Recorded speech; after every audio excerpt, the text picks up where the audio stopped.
Here's my little homage to silence. You see the... Yes, I see the bug. You like that?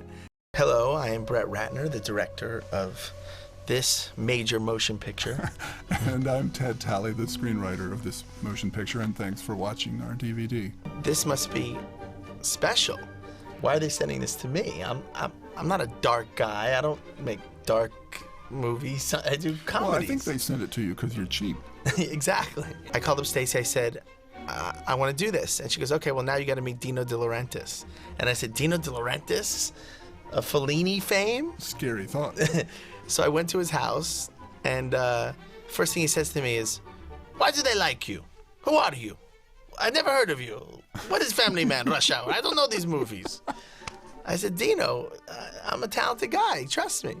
My editor, Mark, literally had me bring Edward to the edit room and took a video camera and kind of shot the scene for me, basically, before. Showing the way it might intercut. The way it might intercut, because there's devices in here, which is, you know, the flashes, and you've seen it almost in, you know, in hundreds of films. And I didn't want it to be false, and he said, well, I have an idea of how to do this, and he actually shot the scene for me before I actually shot the scene. And it was a great reference, and, you know, we adjusted little things and tweaked little things, but this is all protecting the cliche. I love that shot. They do like to sling and that shot. This whole section, all the shots of Lecter in the Brett, cell. you love all your shots. I know, but not all of them, but those specific ones. This next cut is my favorite cut in the movie. Not my favorite shot, but my favorite cut. You mean going from this scene? Going from this shot, once the camera lands, to when he hands him the paper. It's just my favorite edit. It's the most seamless edit in the film. Watch this. It's very subtle, but you might catch it. Watch this. I love that. Well, only a director could get excited about that, I have to tell you. It's exciting. It is a great passing of a piece of paper. The audience is getting ahead of these. That's my favorite shot. This was another digital shot. He actually had a phone at his ear, and we erased it. Amazing. That is amazing. This is another example of a scene that wasn't in the script, but after I saw the movie in front of an audience. For me, seeing a movie in front of an audience, forget about what they write. This was actually the last scene shot because it was added later. It was added later because I thought, originally it just cut to this next shot right here where the helicopter arrives. He gets the phone call, cut, and they're safe. Right. There was no tension. They were too safe too quickly. And I called up Ted. I said, Ted, maybe we could put some suspense in here. This is supposed to be a psychological thriller that has suspense in it. I had food we had an poisoning. opportunity here that we didn't take advantage of to have a little bit more tension. I had food poisoning on this shot, I remember. On this shot? Yeah. I was so sick. I was like, I just did not feel good. It's a great location. Yeah. This was originally written to be at the seashore. This is where I'm going to shoot Superman for Smallville. I'm going to just... That's Smallville? This is one of the most beautiful shots with this golden light on the street. I got yelled at maybe at least 4 times by Philip during this scene because he was actually in his underwear glued to this chair. And, well, he wasn't actually glued. Well, some kind of glue. Some kind of something. Not stuff that ripped his hair. But no, I mean, it's not much fun to sit there in your underwear. It was not comfortable, you know, I can tell you that. Doing this. The audience will never understand the courage it took to have the concentration that these actors had. The only thing we wouldn't let her do, of course, for insurance purposes was this shot right here. This shot where she's This had to be another trainer. She's actually fondling the testicles of the tiger.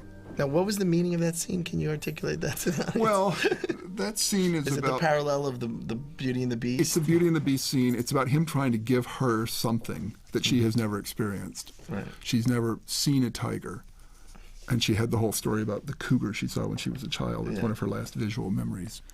So it's his way of trying to give her something in this strange... It's also a foreshadowing of what she's going to be fondling. It's also, yes, it also is very sexual. They tell you how I look. They said... Now, it's strange. If you notice in this, she's looking directly into the lens, but You're very sensitive. the angle is, you know, straight on. It's not really a standard kind of... Right. And it's, you totally believe that you feel her blindness, kind of. It's... Right. I love this. I love breast shots in movies. They're just... I'm good at shooting monitors, TV sets. Yes, you should really only shoot TV sets from now on. I love this shot. I like a lot of my shots, huh? This was the main reason I said, when I read this, when I got to this part in the script, I said, I got to do this movie.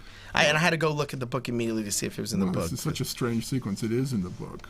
And As I understood it, I just got to say, it was mind-blowing to me that it was not in the movie Manhunter, because I couldn't. And I understand because it wasn't really Dollar Hyde's story, but right.